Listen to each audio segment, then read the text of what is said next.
కరీంనగర్ పట్టణంలోని శ్వేత హోటల్లో ఆదివారం రోజున కరీంనగర్ నగరంలోని లయోలా జూనియర్ కాలేజ్ 1993-95 పూర్వ విద్యార్థుల ఆధ్వర్యంలో ఆత్మీయ సమ్మేళన కార్యక్రమం నిర్వహించుకున్నారు.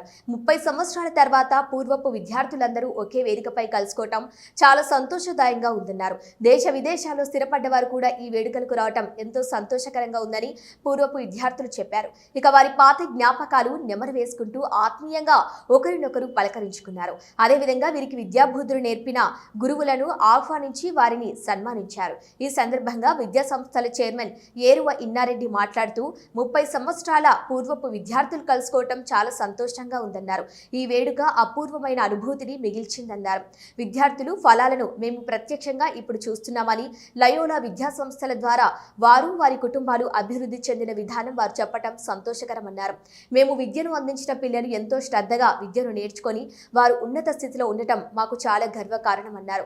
అదేవిధంగా లయోలా విద్యా సంస్థల ద్వారా విద్య నేర్చుకున్న ప్రతి ఒక్క విద్యార్థి ఉన్నతంగా తీర్చిదిద్దిన లయోలా మేనేజ్మెంట్ మరియు అధ్యాపకులకు సహకారంతో విద్యార్థులు ఏర్పరచుకున్న లక్ష్యం కష్టపడి వారు ప్రస్తుతం ఉన్నత స్థితిలో ఉండటం మాకు గర్వకారణమన్నారు. ఈ వేడుకలో పూర్వ విద్యార్థులతో పాటు అధ్యాపకులు తదితరులు పాల్గొన్నారు.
ఇది అపూర్వమైనటువంటి అనుభూతి.